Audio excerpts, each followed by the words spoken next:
사람들은 인생을 바다에 비유하곤 합니다. 그 중에는 해밍웨이의 노인과 바다가 가장 유명한 것 같아요. 어느 날 늙은 어부 산티아고가 마놀린이라고 하는 소년의 도움을 받아서 청새치를 잡기 위해서 멕시코만으로 떠납니다. 84일 동안 헛수고만 하더니 85일째 드디어 기회가 왔습니다. 청새치를 잡죠. 하지만 이 청새치가 힘이 얼마나 세든지 무려 이틀 동안 사투를 벌이게 됩니다. 하지만 끝까지 그걸 이제 잡고 말죠. 자, 그렇게 잡은 청새치를 향하여서 이 산티아고는 굉장한 동정심을 느낍니다. 그래서 마치 형제처럼 동정심을 느끼지만 결국은 이 청새치를 죽여야만 하는 상황이 돼요. 그렇지 않고서는 데리고 갈 수가 없기 때문에. 그래서 작살로 물고기를 죽입니다. 그런데 피냄새를 맡은 상어떼가 나타나가지고 청새치를 다 먹어버립니다. 그리고는 결국 뼈만 남은 것을 가지고 돌아오죠. 이 소설은 어떤 고난에도 굴하지 않는 인간의 저력을 보여줍니다. 인간이라고 하는 게 정말 목표하면 반드시 이룰 수 있는 저력을 가졌다 하는 것을 보여주죠. 그렇지만 결국 뼈만 남은 것을 가지고 돌아와요. 인간은 자신의 꿈과 욕망을 위해서 어떤 수고도 인내하면서 할 수 있는 것들, 어떤 수고라도 인내하고 할 수 있는 것들을 보이고 또 나름대로 성과도 거두죠. 청새치를 잡기도 합니다.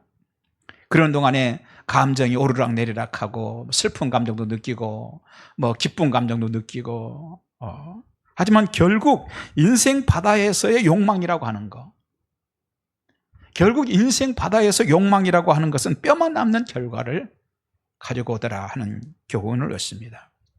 성경에도 다양한 바다가 소개되고 있습니다. 단지 문화를 창출해내고 문화를 위해서 사용된 바다도 있습니다. 솔로몬이 왕으로 있는 동안 멀리 다시스로부터 3년에 한 번씩 금과 은과 상아와 원숭이와 공작을 실어오던 아주 풍부한 바다도 성경에는 기록이 되어 있어요. 그런가 하면 성경에는 절망 가운데 희망을 본 바다도 소개되고 있습니다. 북왕국 이스라엘에 수년간 가뭄이 들었습니다. 엘리야 선지자가 산에 올라가 가지고 비를 달라고 하나님께 간절하게 기도합니다. 얼마나 간절하게 기도하든지 무릎 사이에 머리를 놓고 하나님께 기도를 하는데 그런 기도를 무려 7번씩이나 하죠. 그런데 비는 오지 않았습니다. 그러더니 마침내 바다에서 그저 손바닥 많은 구름 한 점이 떠오릅니다. 그 구름은 손바닥만한 것이었지만 큰 비를 가져오는 희망의 사인이었습니다. 성경에는 그 사인이 떠오른 그런 바다도 있습니다. 그런가 하면 성경에는 심판의 바다도 있습니다. 니느웨로 가서 복음 전하라는 하나님의 명령이 요나에게 떨어졌습니다.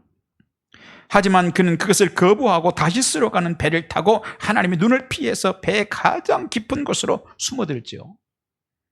그러자 그런 요나를 바다가 삼켜버린 그런 바다도 있습니다.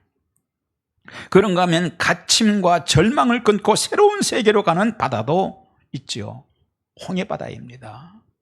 이전까지는 그들이 노예였습니다. 자식을 낳아도 노예예요. 얼마나 절망스러웠겠습니까? 그런 절망 속에 살고 있던 그들이 이제 홍해바다만 건너게 되면 자유인이 되고 축복의 땅을 가려는 거죠.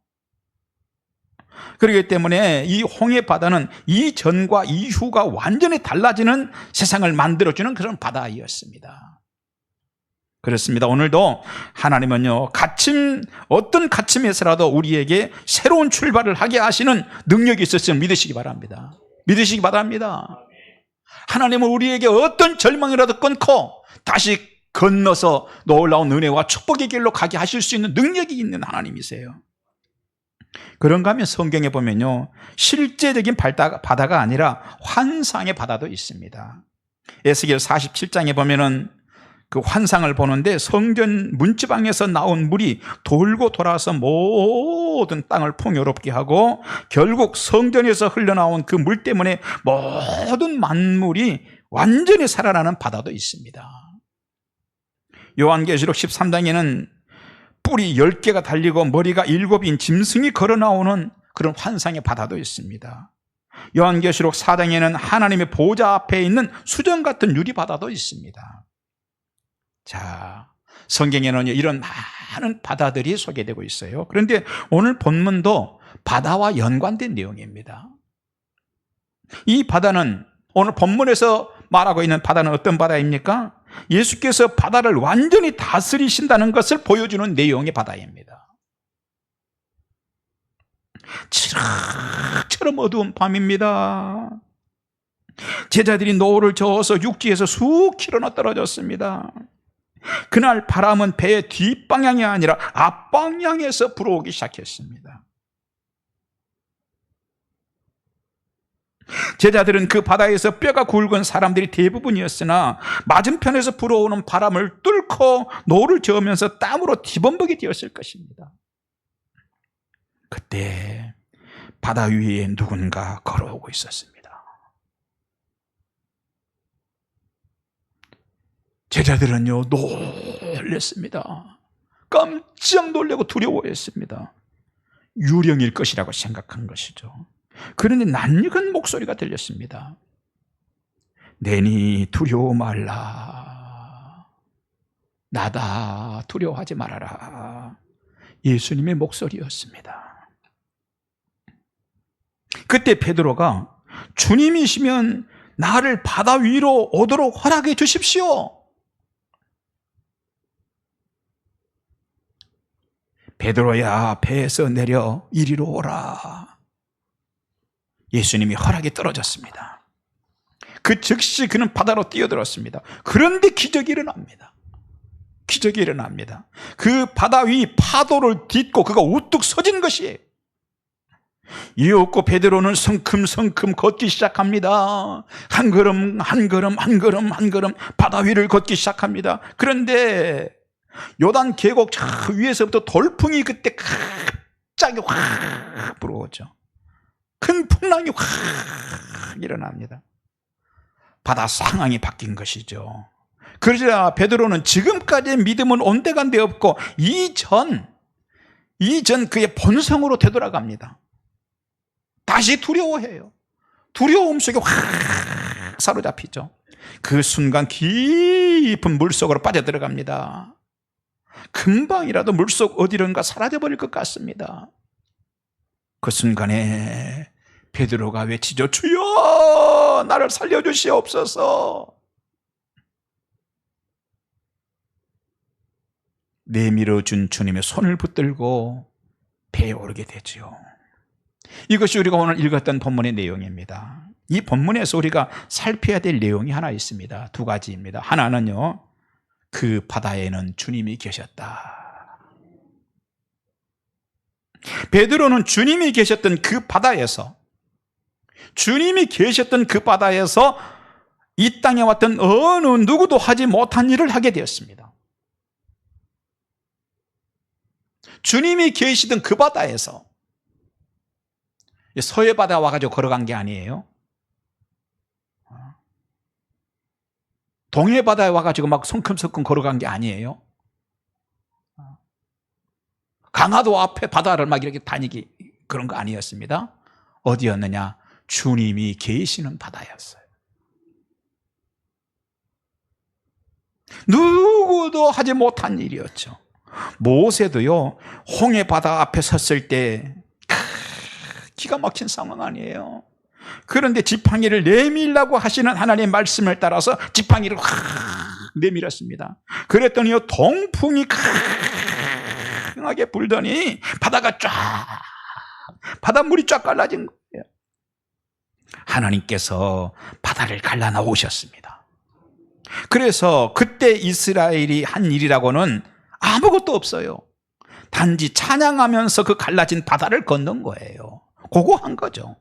그렇습니다. 모세도 그런 바다를 건넌 적은 있습니다.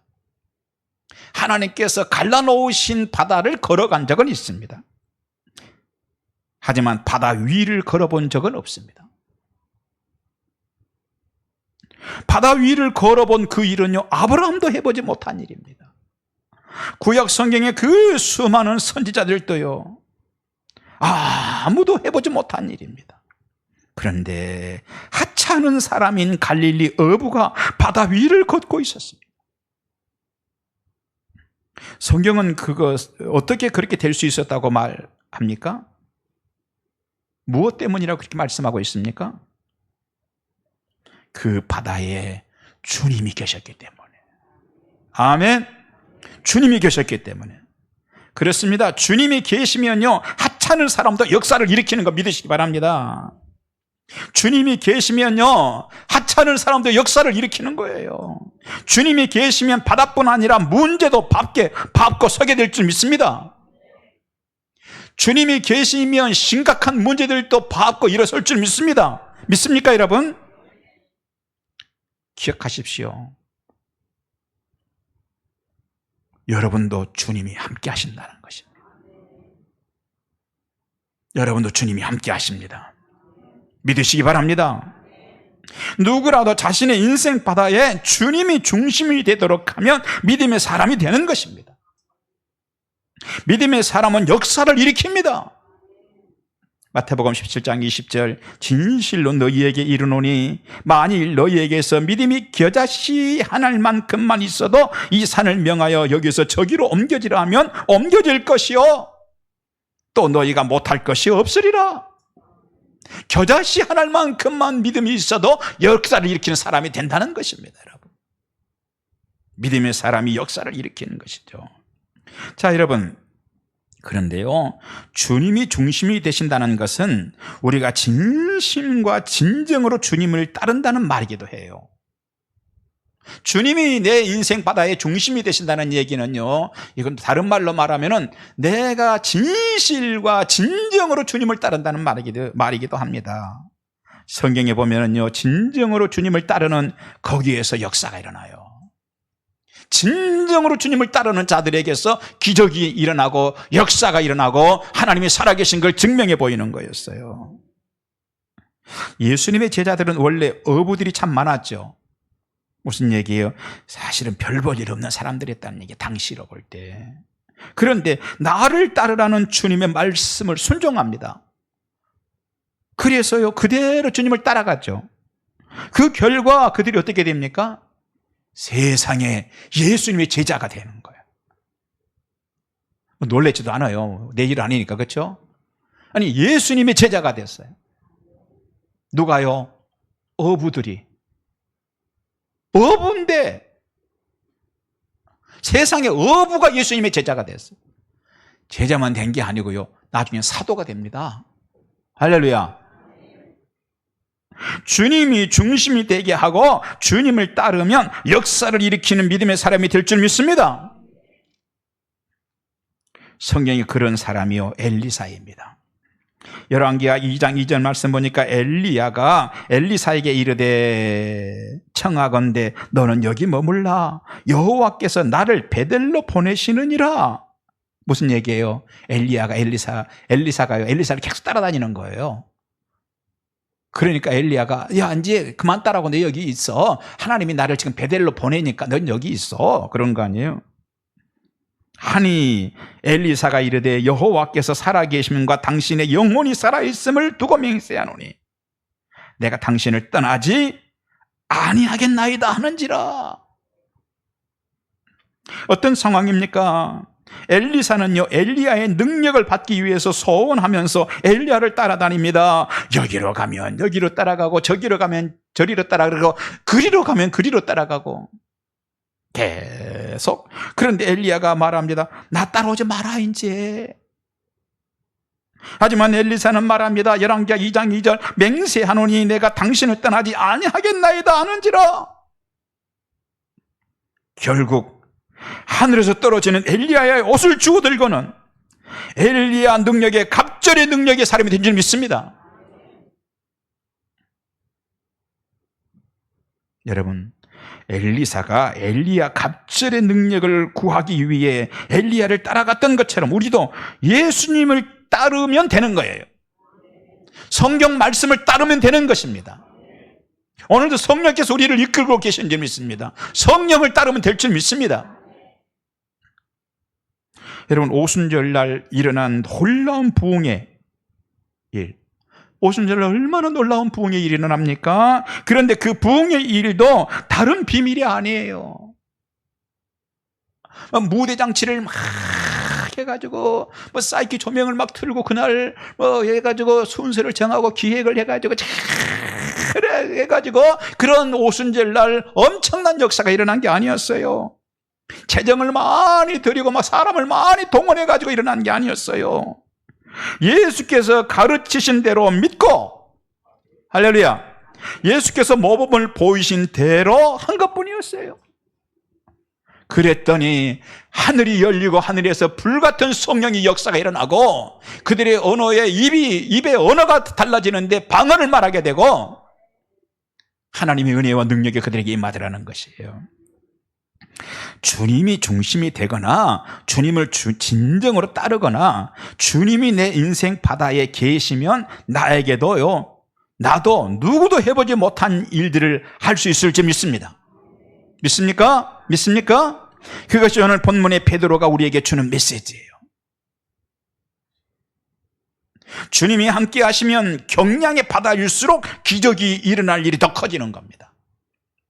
오늘 본문도 그 점을 강조하고 있어요. 그래서 25절에서는 그날 그 바다에 관해서 이렇게 기록하고 있어요. 그 풍랑이 일던 날 밤 사경에 예수께서 바다 위로 걸어서 제자들에게 오시니, 어떤 날이에요? 풍랑이 일던 날. 풍랑이 일던 날이에요.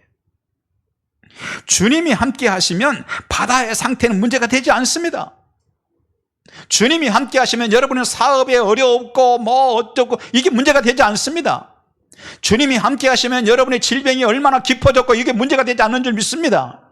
주님이 함께 하시면 여러분의 자녀들이 지금 얼마나 어긋나 있고 이게 문제가 되지 않고 하나님께서 역사하시고 회복시켜 주실 줄 믿습니다.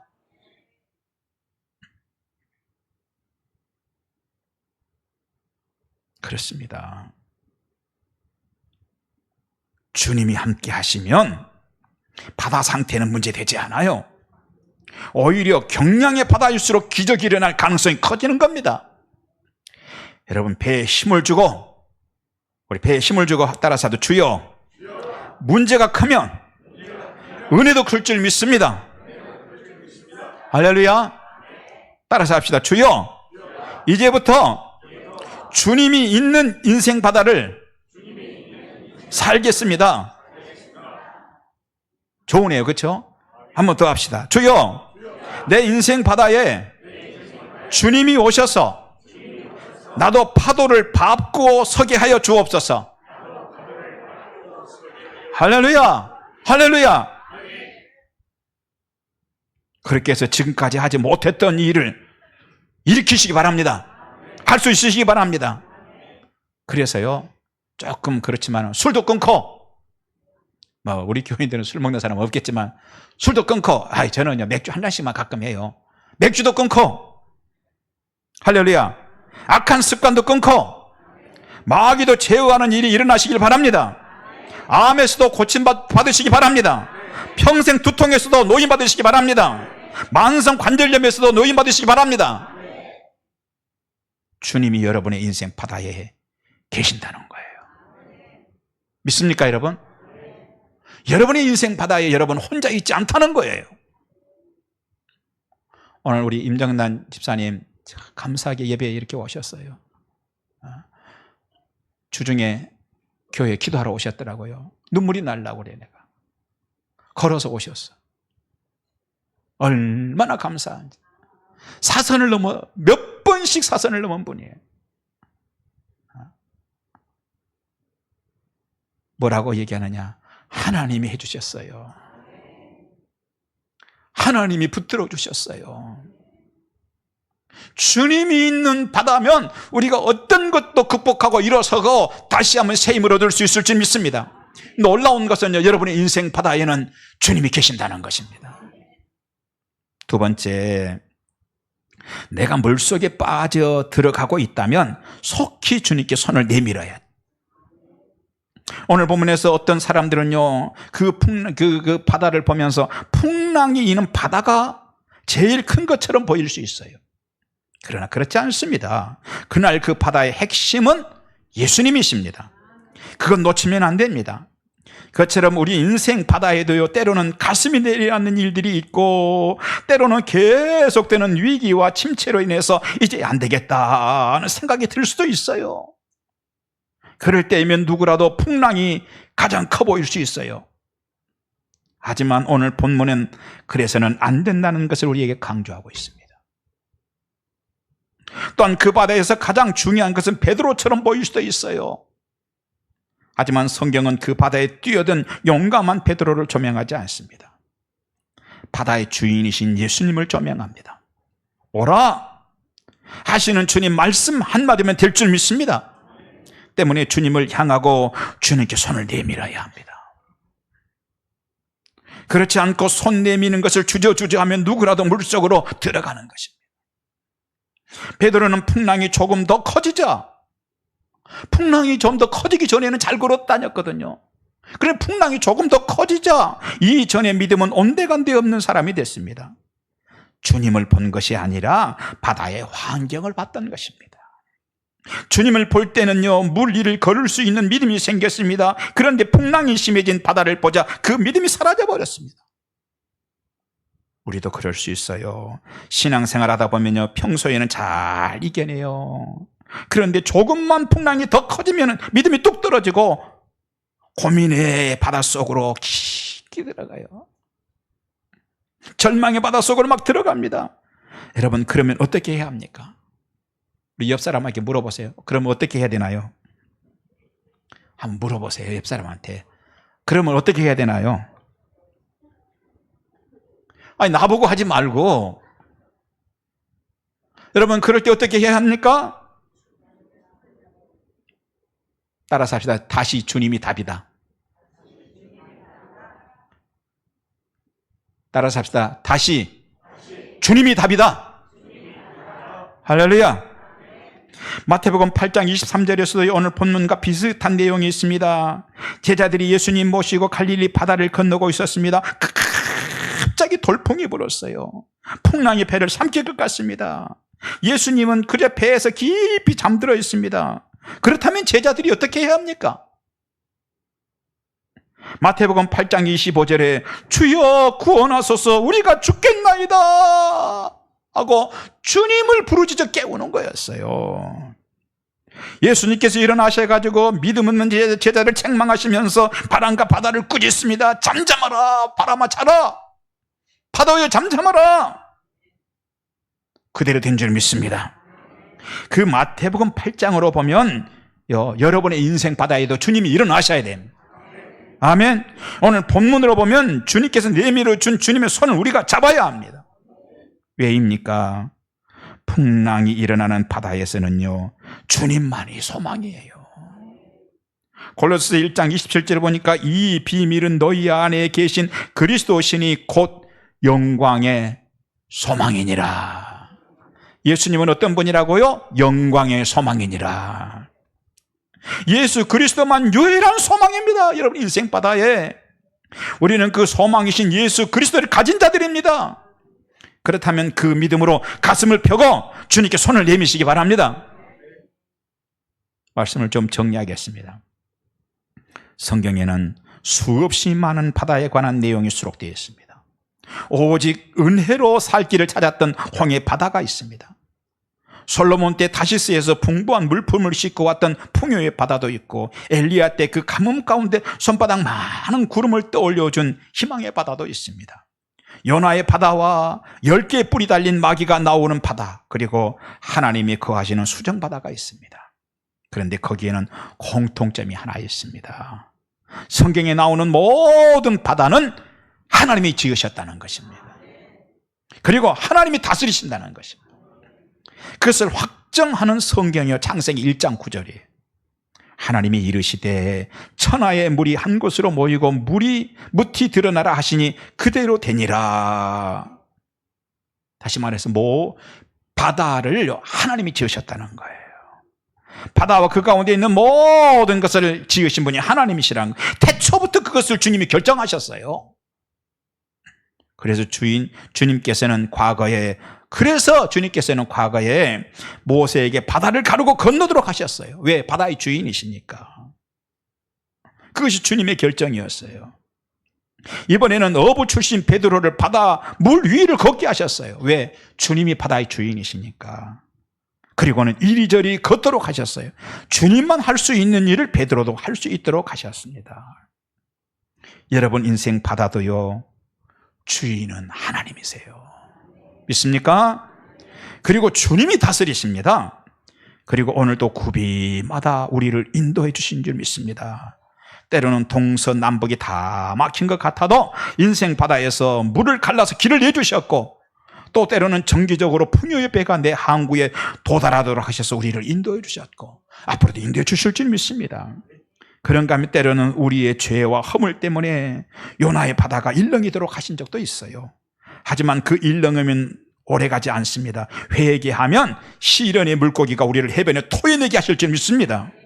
그리고 그렇게 인도한 우리에게 최종적으로 수정바다를 누리도록 하시는 거예요. 말씀 마칩니다. 우리 인생은 바다 위를 향하는 자들입니다. 그렇다면 그 바다의 주인이시고 모든 것을 실행하시는 주님이 계시는 바다이냐, 주님 없는 바다이냐 하는 게 중요한 것이죠. 여러분의 인생 바다에 주님이 계시는 걸 믿으시기 바랍니다. 기도하겠습니다. 주여 감사합니다. 우리 인생 바다에 주님이 계시는 것을 감사합니다. 이제 두려워하지 말고 주를 향하여 손을 내밀게 하여 주옵소서. 예수님 이름으로 기도합니다. 아멘.